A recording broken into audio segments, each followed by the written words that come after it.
today we have 4 period correct Lutron dimmers. These are from 1970. This house is from 1972. Doesn't get any better than that. And not only that, these have the brass insert in the middle and are lighted with a neon lamp. Okay, this is the outlet. These are 1-inch thick plaster walls. When I took the old switch out, it kind of stuck and pulled away. But luckily the wall plate will still cover all that up. That said, let's get to this. Yeah, it's time to bring back mint in the box. Dim and glow Lutron dimmers. No China pride here. These are just one way. I have a 3-way coming for the sunroom.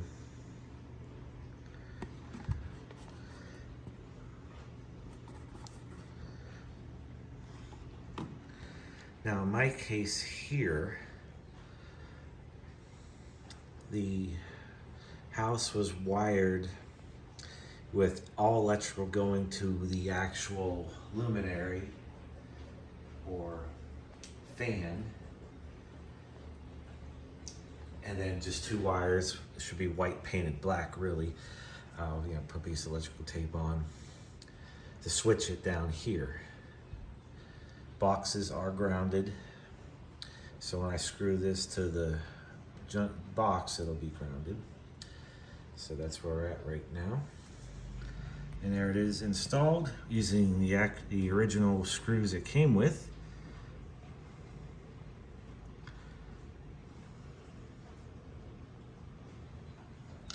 And if years or decades from now these neon lamps burn out, I have a nice stock of them from restoring televisions and such.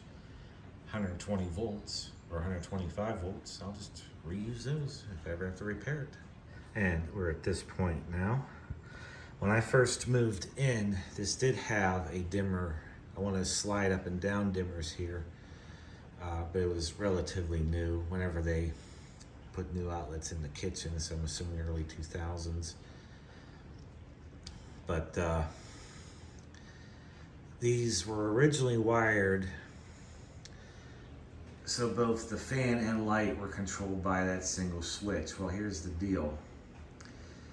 I like to just leave the fans on all the time and use this as the turn the light off and on.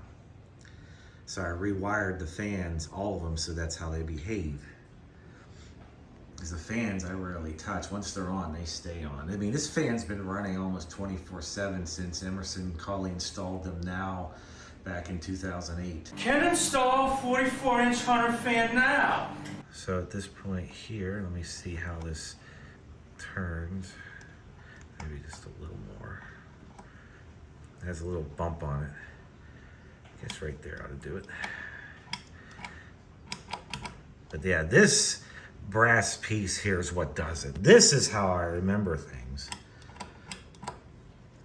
And it's just the start. As time progresses, this house is slowly going to get back to the 1970s, the way it should be, using new old stock parts when possible. New old stock, aka mint in the box. So let's go turn the breaker on. It's a little bright in here right now to see it, but yeah, it's lit up orange, all right. All right, does it dim? Yes, it does. These are actual dimmable LEDs with the candelabra base. However, they're not very bright. So next step is we got to get some brighter ones with that type of base, or figure out a way to swap out the sockets for medium base in the fan. But this, in the meantime, works. You push off, on, and you dial it in where you want. Kind of like once it's off, it takes a little bit to go, then it kicks on right there. So that's as dim as I can get to start it, and I can do that to stop it. But that ain't bad. It gives a pretty good range for LED. Yeah, there are some things we do use LEDs for. I don't mind that. But it's just the overall thing. This looks so cool on the wall. And it'll be better. Once, I would say next year, when I start to repaint everything will really fall into place and you'll really feel the aesthetics as well as the build quality, since it's an actual vintage unit. And yeah, because the way it works, light comes on, neon lamp goes out, press in, neon lamp is on. It's gonna be so cool seeing that glow in the dark. So this is the first one.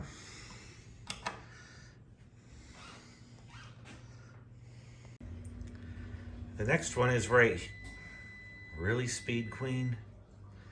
The next one is right here, this Lutron from whenever I bought these in the early 2010s. And we do have track lighting in here, although modern. But we put a lot in here because we like things nice and bright.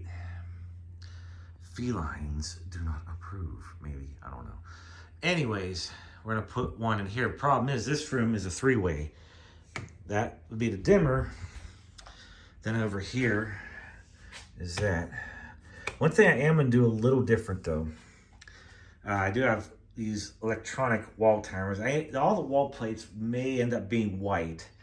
This because it's more of a personal preference. I know it might not be exact, because I know ivory or any other color was more common back then, but I don't know, just how I feel at this point in time.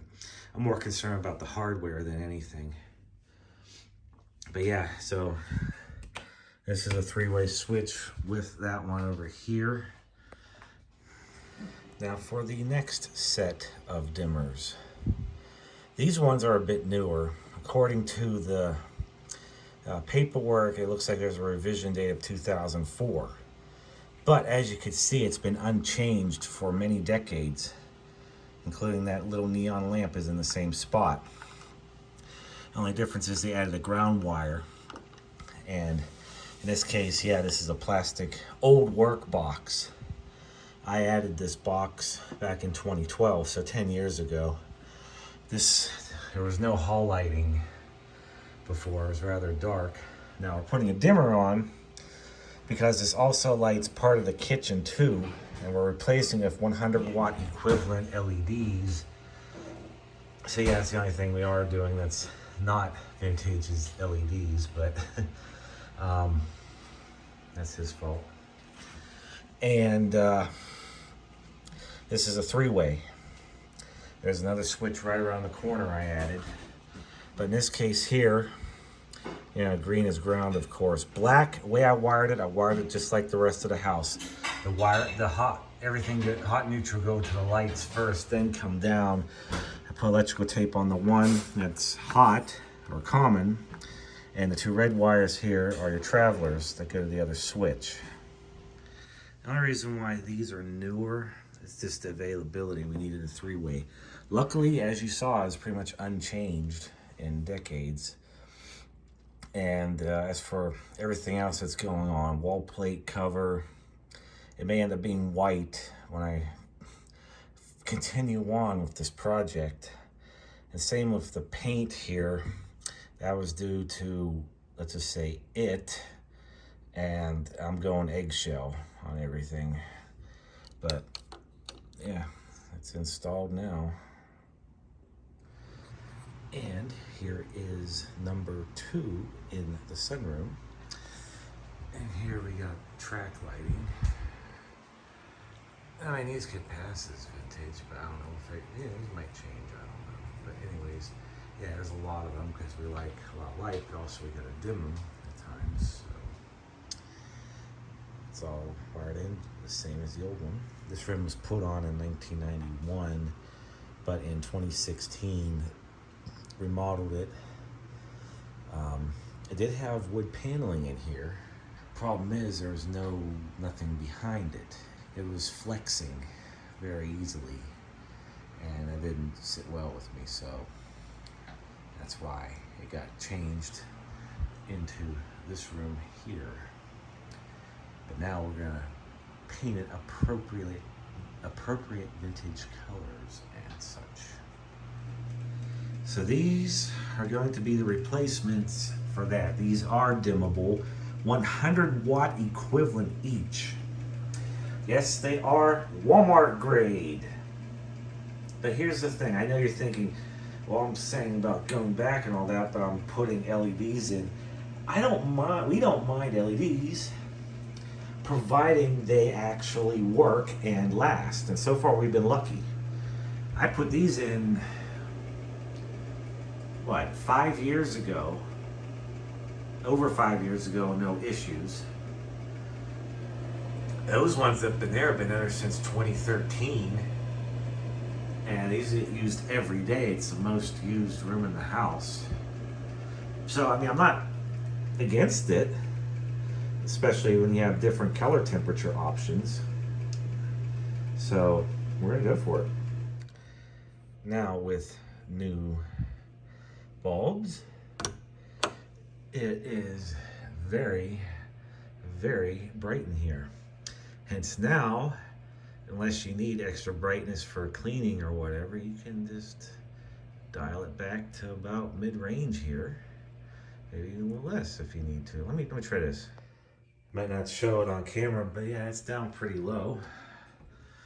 You see, three-way switch, off, on, and it starts right up. So I say this will be like a level if we have company and want to light things up just a little bit, but not be blaringly bright otherwise. And then you just go clunk and clunk. So that's part 2. The next vintage dimmer location is the bathroom. Why the bathroom? Think about it, you get up in the middle of the night. I did install a bunch of night lights, which are currently off. That's what those little louvered things are right there. But you get up in the middle of the night, you turn a light on, you don't want it blaringly bright in here if you do need it. So the thing is, you use the dimmer to adjust your light. And it works. Try to get it down, maybe right about there. And if I go a little lower, it just shuts off. That comes on first, and this, okay, so we're pretty close. So that's fitting, and what's above it is a vintage Mark Time timer for the Lutron Ventilite fan. It is at least late 60s, early 70s. And I guess that could be considered wrapped into this episode of the Going Back project.